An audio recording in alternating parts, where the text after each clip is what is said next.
start the next topic is binomial nomenclature. Binomial nomenclature में last lecture में हमने terminology discuss की थी, जिसमें नोमेनक्लेचर आपको बताया था कि नोमेनक्लेचर क्या होता है कि किसी एक पर्टिकुलर का ऑर्गेनिज्म का नेम देना, डिसाइड करना नाम, ठीक है।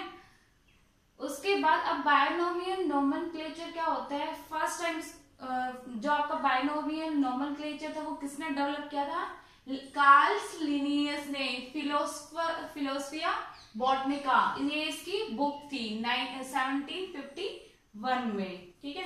उसके बाद it is the system of providing organisms with appropriate and distinct name. इस जो ये जो नोमेनक्लेचर है इसमें क्या प्रोवाइड किया है, किसी भी ऑर्गेनिज्म का एप्रोप्रिएट और एक डिस्टिंक्ट अलग सा नाम डिसाइड किया है, ठीक है।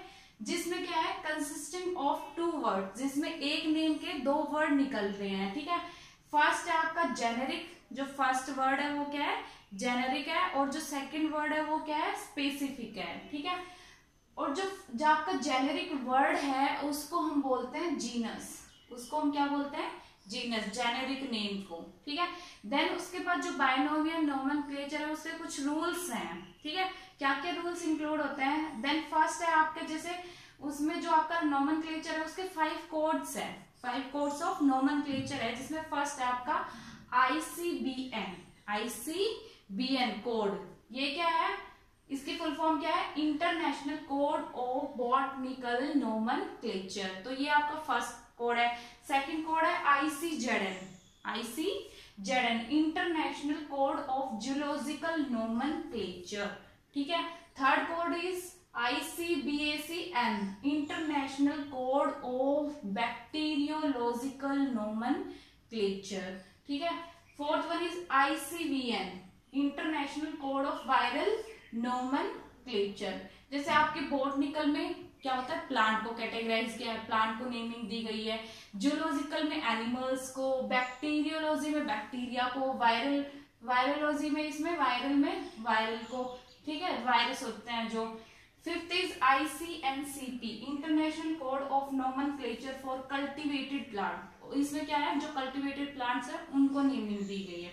तो ये आपके 5 कोड्स है नोमेनक्लेचर के, जिसपे अलग अलग स्पेसिफिक ऑर्गेनिज्म के नेम डिसाइड किए हैं, ठीक है।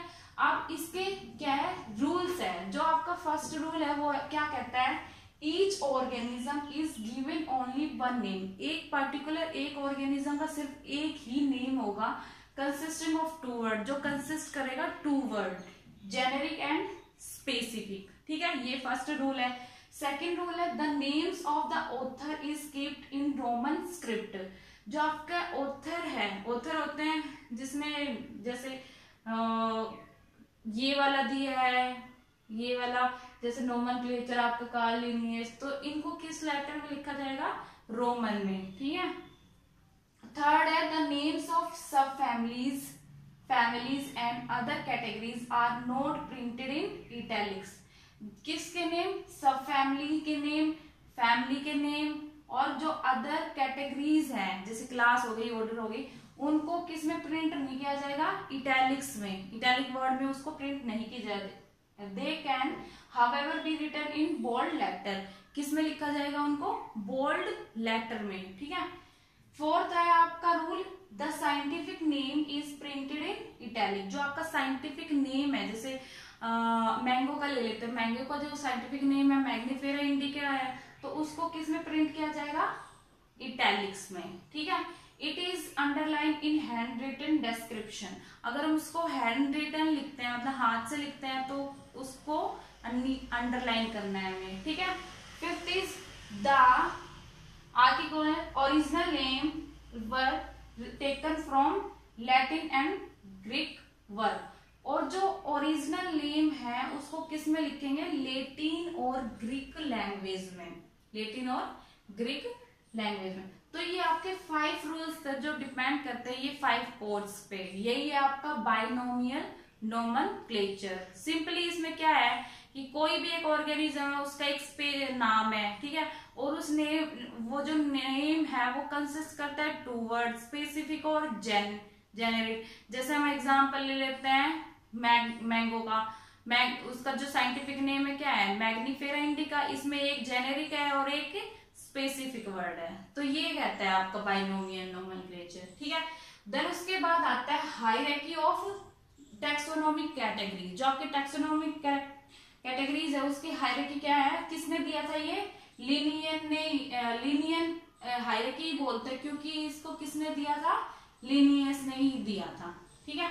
तो ये जो आपकी कैटेगरी क्या क्या करती है कि सबसे, अगर हम डिक्रीजिंग ऑर्डर से या फिर इंक्रीजिंग ऑर्डर से, अब डिक्रीजिंग ऑर्डर से हम चलते हैं तो सबसे पहले क्या होता है, स्पीसीज, कि वो प्लांट की स्पीसीज है या फिर एनिमल्स की है, ठीक है, या फिर ह्यूमन बींग्स की है।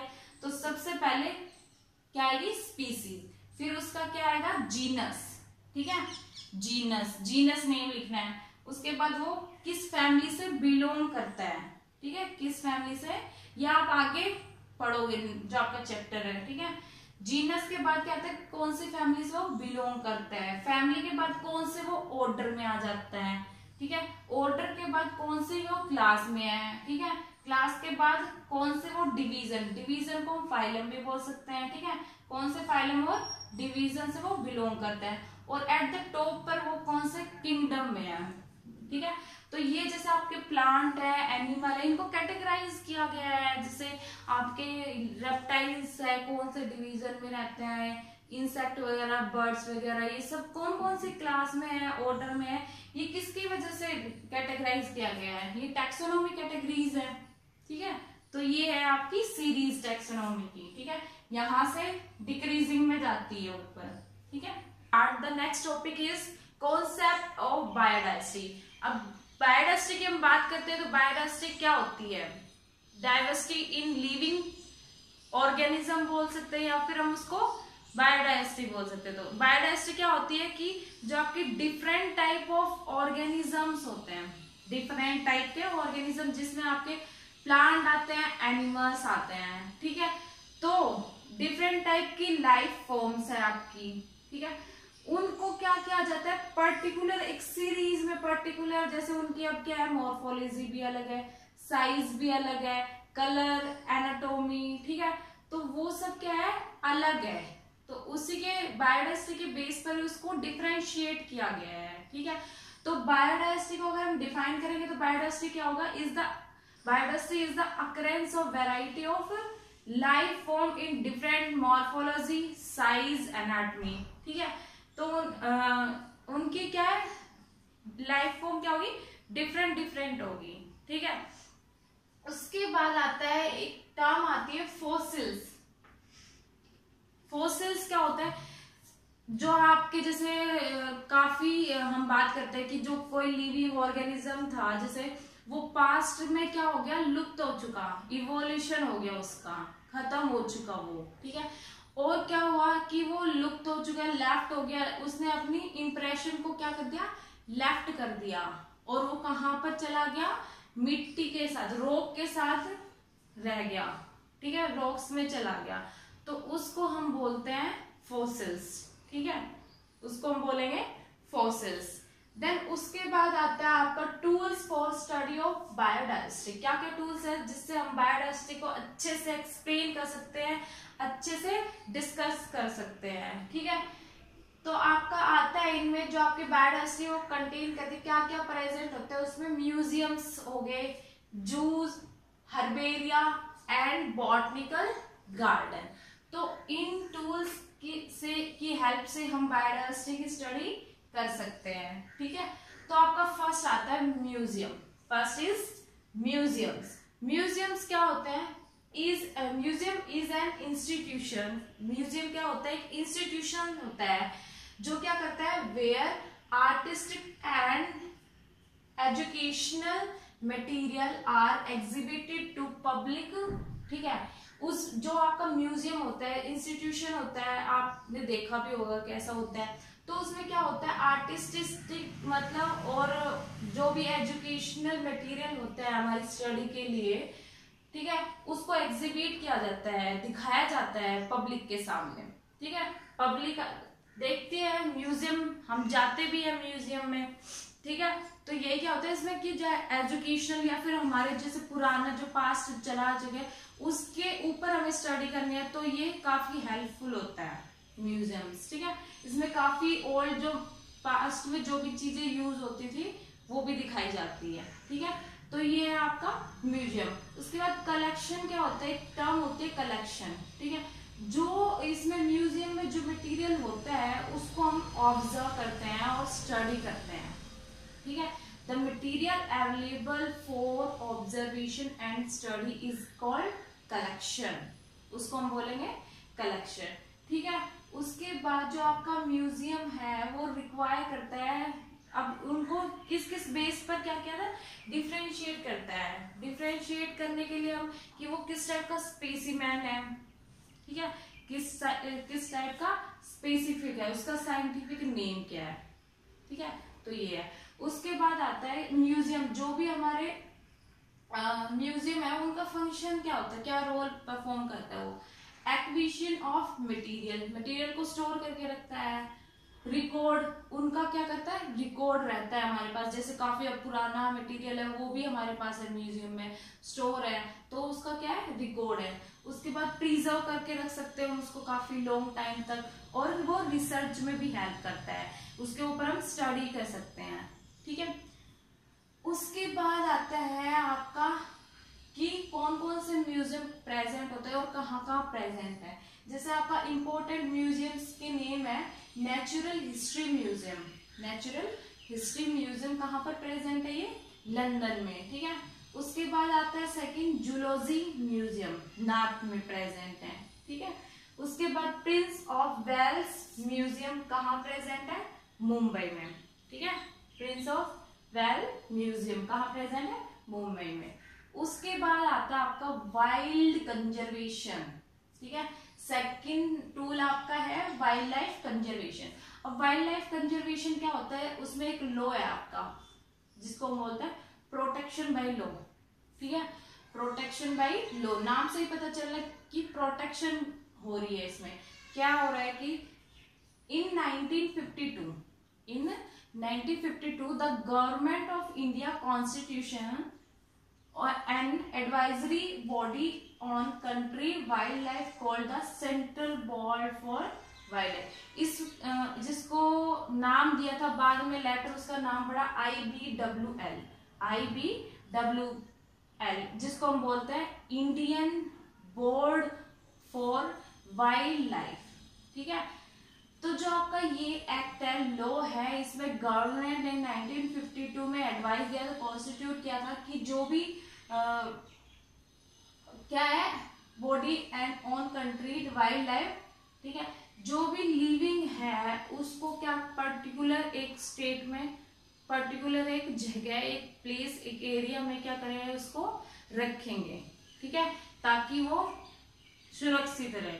ठीक है, तो कैसे कैसे दिया था कि जो आपका उसके बाद आता है एस्टेब्लिशमेंट ऑफ प्रोटेक्टेड एरियाज।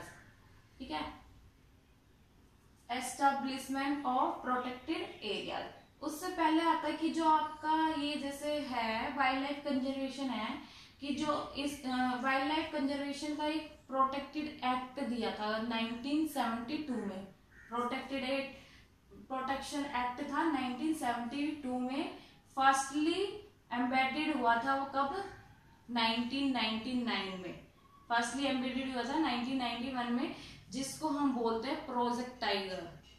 ठीक है, प्रोजेक्ट टाइगर के नाम से उस एक्ट को हम बोलते हैं। इंडिया में लॉन्च हुआ था वो 1973 में, इंडिया में लॉन्च हुआ था 1973 में। ठीक है, उसके बाद आता है establishment of protected areas. Establishment of protected area में क्या होता है, प्रोटेक्टेड एरिया ऑफ इंडिया क्या क्या इंक्लूड होता है उसमें आपका नेशनल पार्क, ठीक है, सेंचुरीज, जूज, ठीक है, ये सब क्या है बायोस्फीयर रिजर्व, इनको क्या है ये आपके प्रोटेक्टेड एरियाज इंक्लूड हुआ था। कब इंक्लूड हुआ था, इस प्रोटेक्शन बाय लॉ की वजह से, कि कौन कौन से एरिया उसमें इंक्लूड होंगे। तो आपका नेशनल पार्क इंक्लूड हुआ, सेंचुरीज और जू वगैरह, ये सब किसमें है, वाइल्ड लाइफ कंजर्वेशन में हुआ। तो फर्स्ट आपका नेचुरल पार्क, ठीक है। इंडिया में आपके 97 नेशनल पार्क प्रेजेंट है। इंडिया में कितने हैं? 97 नेशनल पार्क है। नेशनल पार्क क्या होता है कि जो आपका जो प्लांट है, ठीक है, पार्क वगैरह में क्या होता है, बेसिकली प्लांट वगैरह होते हैं, तो उनको क्या किया जाता है, स्ट्रिक्टली उनको अच्छे से प्रॉपर मैनर में ग्रो होते रहते हैं वो, ठीक है, कि उसको कोई खराब ना करे, ठीक है। जैसे हमारे काफी बड़े बड़े पार्क होते हैं, उसमें क्या होता है, प्रोटेक्शन होती है काफी अच्छी, ना तो किसी को एंटर किया दिया जाता है, जल्दी से एंटर भी नहीं कर सकता कोई उसमें, मतलब उसको प्रॉपर मेंटेन किया जाता है अच्छे से, ठीक है। फ्लावरिंग वगैरह, प्लांट्स वगैरह से काफी अच्छी प्रोटेक्शंस होती है उसकी, कि कोई एनिमल उसमें एंटर ना करे या फिर कोई ह्यूमन बींग्स उसमें एंटर ना करे, ठीक है। उसके बाद आपका फर्स्ट जो नेशनल पार्क आया था, कब लॉन्च हुआ था, 1935 में। इंडिया में फर्स्ट जो नेशनल पार्क था आपका 1935 में लॉन्च हुआ था, जिसको हम बोलते हैं जिम कॉर्बेट नेशनल पार्क, ठीक है, जिम कॉर्बेट नेशनल पार्क, ठीक है। तो उसके बाद ये आपका एक फर्स्ट हो गया। सेकेंड है सेंचुरीज, ये क्या होता है, 508 आपके इंडिया में प्रेजेंट है। ये क्या होती है, basically is an area which is reserve for the conservation of wild animal only. ये जो आपका एरिया है, ये पर्टिकुलर किसके कंजर्वेशन के लिए यूज होता है, जो आपके वाइल्ड एनिमल है उनके लिए, ठीक है।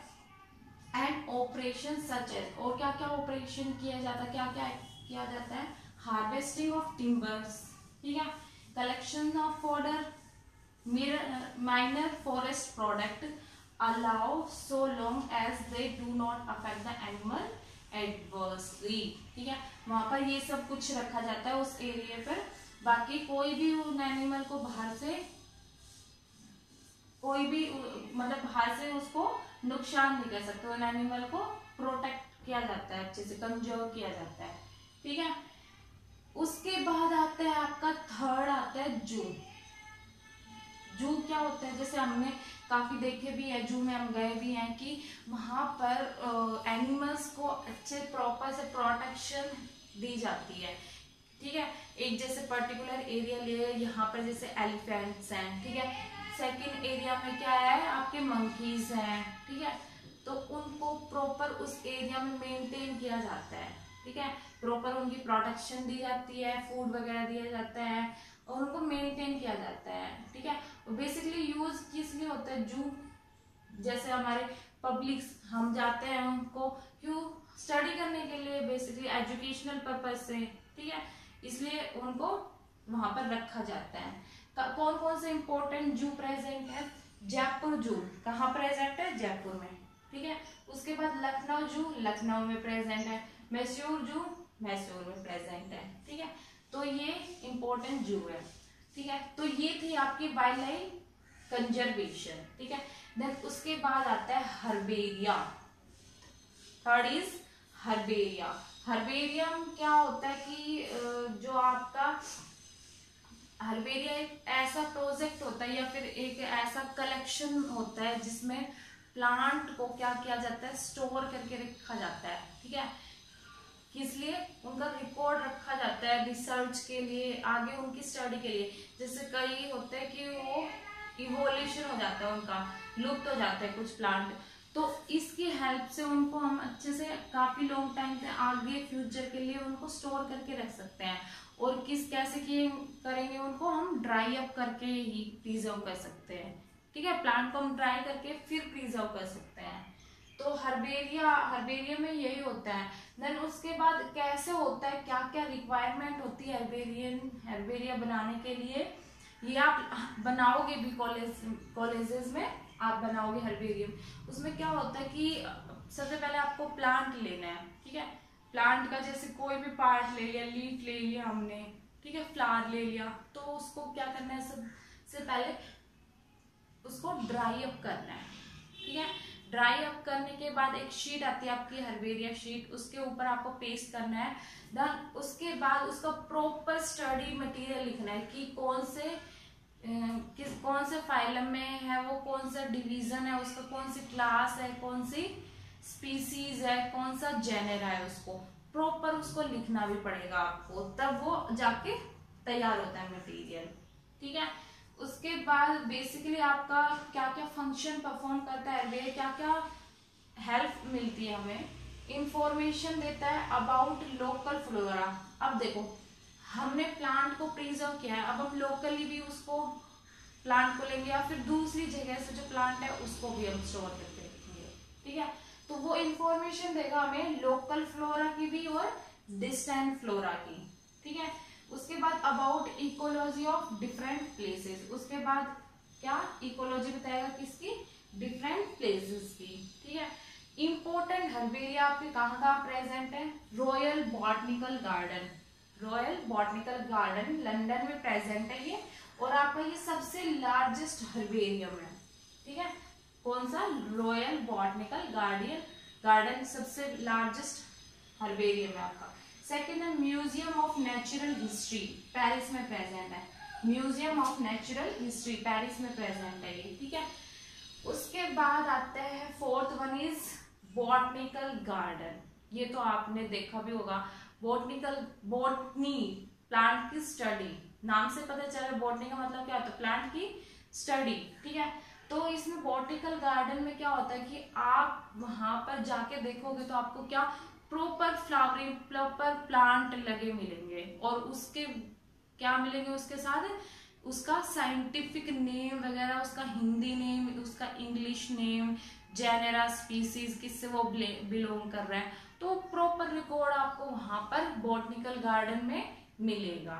ठीक है, प्लांट को अच्छे प्रॉपर से उसको जैसे आपके समर वाले प्लांट हो चाहे वो फिर विंटर वाले प्लांट हो, सारे प्लांट। ठीक है, उसके बाद फंक्शन क्या होता है, बॉटनिकल गार्डन क्या फंक्शन परफॉर्म करेगा, growing important plant of local flora, उसमें क्या होता है, किस प्लांट को ग्रो किया जाता है जो कि इंपॉर्टेंट होता है बेसिकली, और लोकल फ्लोरा होता है, keeping record of local flora. उसके बाद हमारे पास क्या रह जाएगा, उसकी रिकॉर्ड भी रह जाएगा लोकल फ्लोरा का। ठीक है, उसके बाद providing living material for systematic work, क्या प्रोवाइड करता है, लिविंग मटेरियल प्रोवाइड करता है हमें कोई भी सिस्टमेटिक वर्क करने के लिए।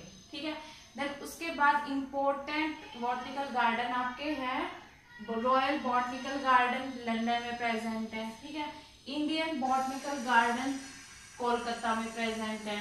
ठीक है, उसके बाद नेशनल बॉटनिकल गार्डन आपका लखनऊ में प्रेजेंट है। ठीक है, तो ये था आपका general concept of biodiversity. Study about the important terminology include in this chapter. So first one is systematic. Systematic क्या होता है, it is a branch of biology. क्यों ब्रांच ऑफ बायोलॉजी क्यों बोला, क्योंकि हम किसकी स्टडी कर रहे हैं, बायो की स्टडी कर रहे हैं। ठीक है, branch of biology that deals with the cataloguing plants, animals and other organism into categories that can be named, remembered, compared and study. कि जो आपका सिस्टमेटिक होता है, क्या होता है कि जो क्या होता है कि ये एक ब्रांच है किसकी, बायोलॉजी की, जिसमें प्लांट, एनिमल्स और अदर ऑर्गेनिज्म को क्या किया है, कैटेगराइज किया गया है उनके नेम के बेस पे। ठीक है, उनको मतलब प्रॉपर याद रखने के लिए, और उनको कंपेयर किया है, और देन उनकी स्टडी होती है। ठीक है, ये है आपका सिस्टमेटिक। देन उसके बाद हिस्ट्री आती है। हिस्ट्री में जो आपका एरिस्टोटल है, साइंटिस्ट का नाम है एरिस्टोटल, जिसने क्या दिया, जिसको हम बोलते हैं फादर ऑफ जूलॉजी। देन उसके बाद थियोपेरेटस, जो कि क्या है, साइंटिस्ट है, फादर ऑफ बॉटनी, जिसको हम फादर ऑफ बॉटनी बोलते हैं। ठीक है, next is Karl Linnaeus develop scientific system of naming species. जो आपका कार्ल लिनियस है, उसने साइंटिस्ट ने क्या डिस्कवर किया, साइंटिफिक स्टडी सिस्टम बनाया किसका, नेमिंग स्पीसीज। कोई भी एक स्पीसीज है, चाहे प्लांट की हो चाहे एनिमल का, उनका एक स्पेसिफिक साइंटिफिक नेम डिसाइड किया है। ठीक है, जिसको हम बोलते हैं बाइनोमियल सिस्टम ऑफ नोमेनक्लेचर, जिसमें किसी भी स्पीसीज का नाम डिसाइड किया गया है। वो किसने दिया था, कार्ल लिनियस ने। ठीक है, उसके बाद second terminology taxonomy. Taxonomy. Taxonomy क्या होता है? It deals with principles and procedure of identification. क्या होता है? ये एक प्रिंसिपल है और एक प्रोसीजर है किसका? आइडेंटिफिकेशन का, नोमेनक्लेचर का एंड क्लासिफिकेशन ऑफ ऑर्गेनिज्म। जिसको किसी भी कोई भी ऑर्गेनिज्म है जिसको एक प्रोसीजर, एक पूरा प्रोसीजर जिसमें उसको आइडेंटिफाई किया जाता है, नोमेनक्लेचर उसका नेमिंग दिया जाता है, उसको क्लासिफाई किया जाता है। ठीक है, तो ये आपकी टैक्सोनॉमी। उसके बाद next terminology is classification. Classification से ही पता चला नाम से ही कि उनको क्लासिफाई किया है, अलग अलग रखा गया है। Is the arrangement of organisms into convenient categories और group on the basis of their similarities and differentiations in certain easy observable but fundamental character. जो आपका क्लासिफिकेशन होता है वो एक अरेंजमेंट है, किसी भी ऑर्गेनिज्म के अरेंजमेंट है जिसको क्या कैटेगराइज किया गया है या फिर उसको ग्रुपिंग में डाला है। किस बेसिस पे? सिमिलरिटी के, क्या क्या उसमें सिमिलरिटीज है। जैसे दो स्पीसीज है तो उसमें सिमिलर है तो उनको एक ग्रुप में रखा हुआ है, और उनके डिफरेंशियस, उनके बीच में जो डिफरेंस है उनके बेस पे रखा हुआ है। ठीक है, ताकि उसको हम इजिली ऑब्जर्व कर सके। ठीक है, तो ये है आपका क्लासिफिकेशन। ठीक है, next terminology is nomenclature. Nomenclature means naming. ठीक है, it is the science providing distinct and proper names to organism. ये एक साइंस है जिसमें हमें किसी भी ऑर्गेनिज्म का प्रॉपर नेम डिसाइड करना है। ठीक है, so that they can easily recognize, इसलिए उसको हम इजीली क्या कर सके? रिकॉग्नाइज कर सके एंड डिफरेंशिएटेड फ्रॉम अदर। और एक स्पीसीज से, एक जैसे कोई भी एक स्पीसीज है उसको डिफरेंशिएट करे, स्पीसीज में ही क्या कर सके? उसको डिफरेंशिएट कर सके। ठीक है, दो nomenclature each organism is given a two word. कोई भी एक ऑर्गेनिज्म है उसको टू नेमिंग दी गई हुई है, जिसमें जेनेरिक है और एक स्पेसिफिक है। दो नेमिंग दी गई हुई है, जेनेरिक और स्पेसिफिक। जैसे एग्जांपल हम यहाँ पर लेते हैं मैग्नीफेरा इंडिका। मैग्नीफेरा इंडिका किसका साइंटिफिक नेम है? ये मैंगो का। ठीक है, जिसमें ये तो जेनेरिक है और ये क्या है? स्पेसिफिक नेम है। जैसे हमारा है अपना ह्यूमन बीइंग का साइंटिफिक नेम होता है होमो सैपियंस। तो होमो क्या है यहाँ पर? जेनेरिक है, और सैपियंस स्पेसिफिक। ठीक है, तो दो नेमिंग से क्लासिफाई किया उनको। Next is identification. आइडेंटिफाई करना। ठीक है, identification is the finding of correct name, उसको करेक्ट नेम से फाइंड करना, and place of an organism in A system of classification, और उसको प्लेस करना किसमें? सिस्टम में। किसके सिस्टम में? क्लासिफिकेशन में। और किसकी हेल्प से आइडेंटिफिकेशन किया जाता है? ये विद द हेल्प ऑफ की। ठीक है, विद द हेल्प ऑफ की। सिक्स्थ इज की। की क्या होती है? It is a list of alternate character arrange in a manner that bye selection and determination one can easily identify an organism as to its name and position। वो क्या होता है? की होती है, अल्टरनेट कैरेक्टर होता है जिससे हम आइडेंटिफाई कर सकते हैं उनके करेक्ट नेम को। किसी भी ऑर्गेनिज्म को इजीली आइडेंटिफाई कर सकते हैं किसके हेल्प से? की हेल्प से। तो ये थी आपकी जनरल टर्मिनोलॉजी। ठीक है,